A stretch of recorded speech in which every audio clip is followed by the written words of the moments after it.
संस्कृत व्याकरण स्टार्ट करने से पहले संस्कृत व्याकरण के कुछ महत्वपूर्ण तथ्य को जान लेते हैं। ठीक है, ये यूपी टेट, एस टेट और सी टेट के लिए है। यहाँ से एक क्वेश्चन आपको जरूर मिलेगा, मोस्ट इम्पोर्टेंट पार्ट है ये संस्कृत व्याकरण का। चलिए देखते हैं महत्वपूर्ण तथ्य। व्याकरण की रचना पाणिनि ने की थी। व्याकरण की रचना किसने की थी? महर्षि पाणिनि ने की थी। व्याकरण शास्त्र के त्रिमुनि हैं। ये व्याकरण शास्त्र के जो 3 मुनि हैं, उन 3 मुनियों में से एक है जिन्होंने व्याकरण शास्त्र की क्या की है? रचना की है। देखते हैं त्रिमुनि। पाणिनि सूत्रकार है, पाणिनि सूत्रकार, कात्यायन या वररुचि वार्तिककार। सूत्रकार, इन्होंने व्याकरण के सूत्रों की रचना की है, इसलिए ये सूत्रकार हैं। कात्यायन या वररुचि ने वार्तिक लिखे हैं, तो ये वार्तिककार हैं। और पतंजलि ने भाष्य लिखे हैं। इस जो व्याकरण में जितने भी संस्कृत व्याकरण में जितने भी सूत्र हैं, उन सब सूत्रों पर एक बड़ा भाष्य लिखा है, इसलिए इसको क्या कहते हैं? भाष्यकार। अब देखते हैं पाणिनि का एक सबसे प्रसिद्ध ग्रंथ है अष्टाध्यायी। यह व्याकरण शास्त्र का महत्वपूर्ण ग्रंथ है। इसकी रचना महर्षि पाणिनि ने की थी। इसकी रचना किसने की थी? महर्षि पाणिनि ने की थी।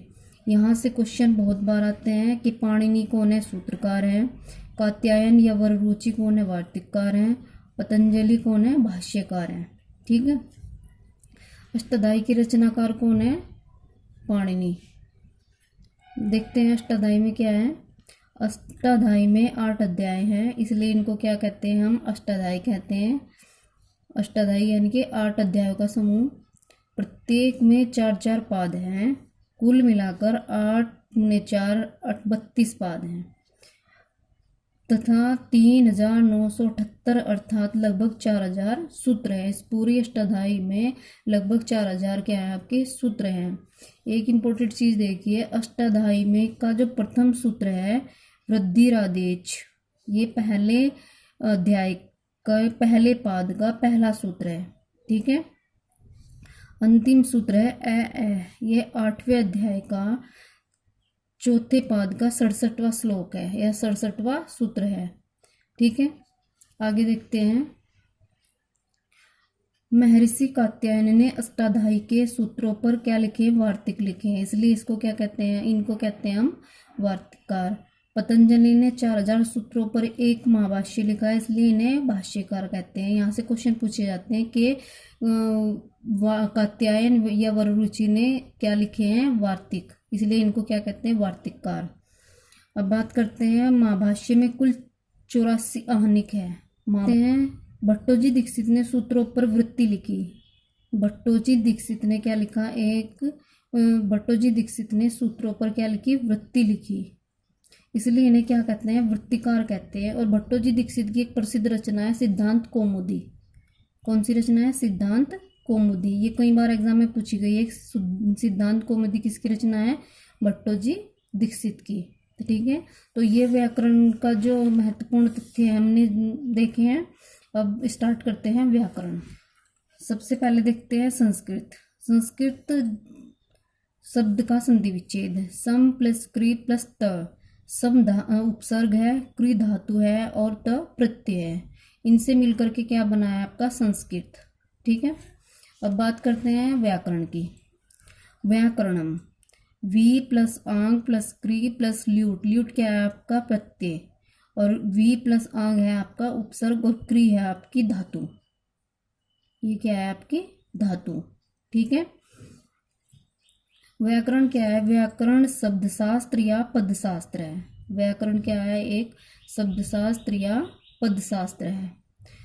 एक नोट याद रखो, हलंत हमेशा व्यंजन में लगता है। जो हलंत लगाते हैं वो हमेशा किस में लगता है? व्यंजन में लगता है। अब व्याकरण की उत्पत्ति का एक सूत्र है आपका, ये याद रखना, व्याक्रियन्ते व्युत्पादन्ते शब्दः अनेन इति। जिसके माध्यम से शब्दों की व्युत्पत्ति बताई जाए वही क्या है? आपका व्याकरण है। जिसके माध्यम से शब्दों की उत्पत्ति बताई जाए वही क्या है? आपका व्याकरण है। ठीक है। चलिए आगे देखते हैं स्वर। सबसे पहले क्या पढ़ेंगे हम? स्वर। स्वर का सूत्र है स्वम राजन्ते इति स्वरः। स्वम राजन्ते इति स्वरः मतलब जो पूरी तरह स्वतंत्र है, जो पूरी तरह क्या है आपके स्वतंत्र है, जो स्वयं में ही बोले जाते हैं। जैसे ए, ई, उ, री, लृ, ए, ऐ, ओ, औ। ये कितने हैं? 9। इन्हें क्या कहते हैं हम संस्कृत में? अच। और हिंदी में कहते हैं स्वर। क्या कहते हैं इन्हें? अच। ये क्वेश्चन पूछे जाते हैं कि संस्कृत में स्वर को क्या कहते हैं? अच। ठीक है, आगे देखते हैं व्यंजन। व्यंजन के लिए सूत्र है अन्वग भवति व्यंजनम। अन्वग भवति व्यंजनम जो स्वतंत्र रूप से न बोले जा सके। इसका क्या अर्थ है कि जो स्वतंत्र रूप से न बोले जा सके उन्हें हम क्या कहते हैं? व्यंजन। ठीक है, जैसे क, क्या स्वतंत्र नहीं है? क्या में क्या है? ए। क प्लस ए मिलकर के क्या बना है? कै। व्यंजनों को हल कहते हैं। व्यंजनों को क्या कहते हैं हम? हल। और ये कितने हैं? इनकी संख्या है 33। स्वर की संख्या कितनी है? 9। स्वर की संख्या कितनी है? 9। और व्यंजन की संख्या कितनी है? 33। ठीक है, अब आगे बात करते हैं वर्गों की।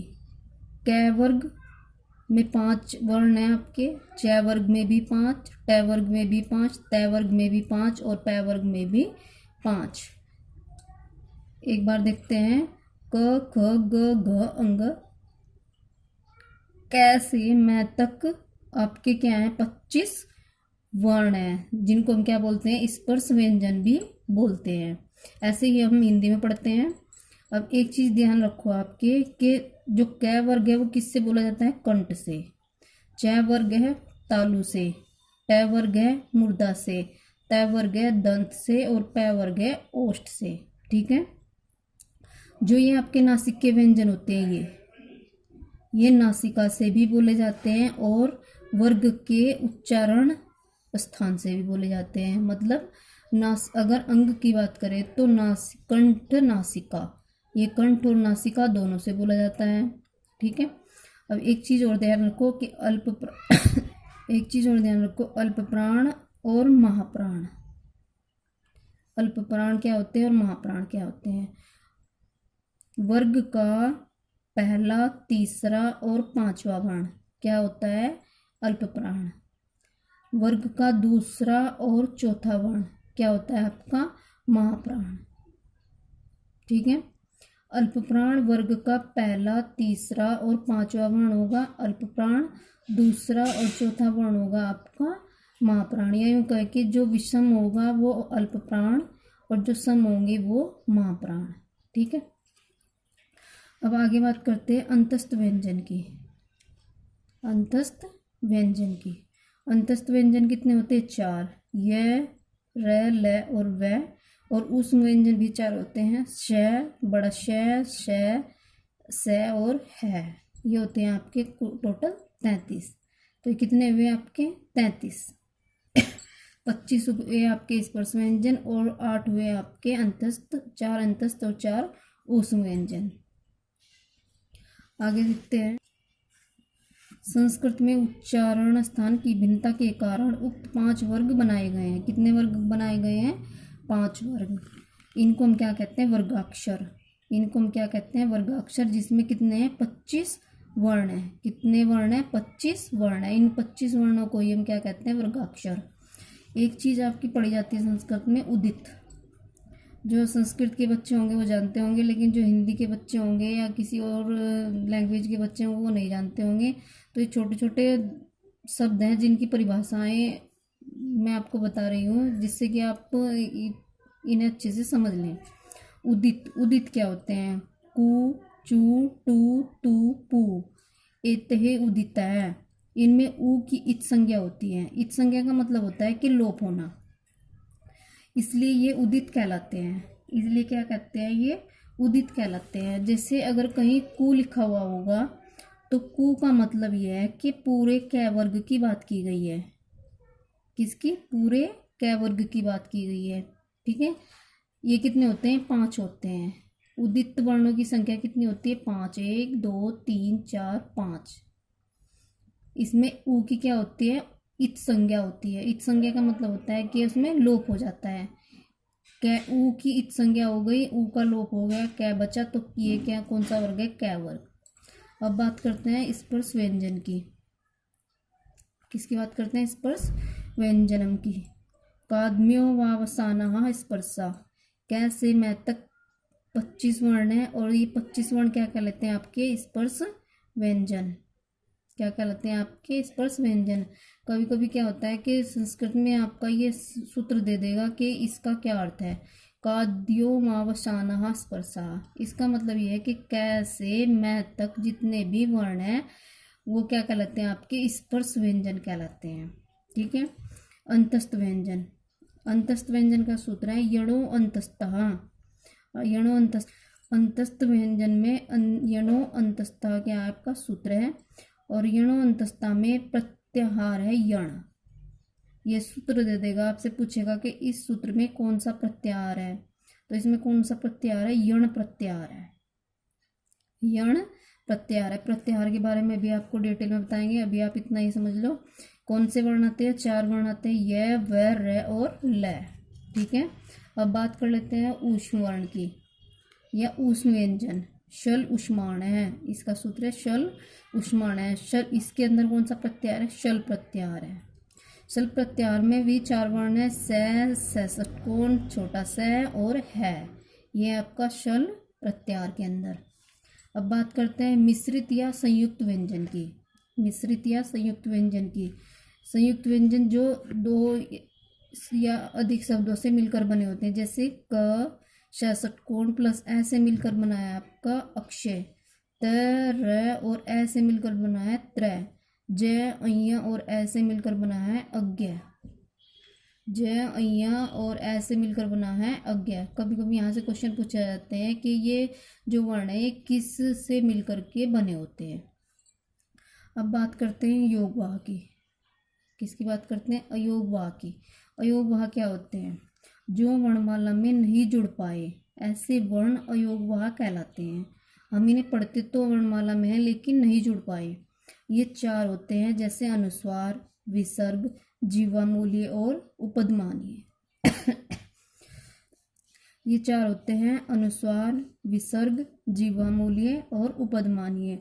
वर्णमाला तथा माहेश्वर सूत्रों में न पढ़े जाने के कारण ये क्या कहलाते हैं? आपके अयोगवाह। में इतना ही, मिलते हैं इसके पार्ट 2 में। आगे की व्याकरण का डिस्कस करेंगे, आगे के पॉइंट उस क्लास में देखेंगे। और वीडियो पसंद आई तो लाइक, शेयर और सब्सक्राइब करना। और इसमें मैं आपके लिए और क्या बेहतर कर सकती हूँ उसके लिए आप मुझे कमेंट करें। तब तक के लिए नमस्कार।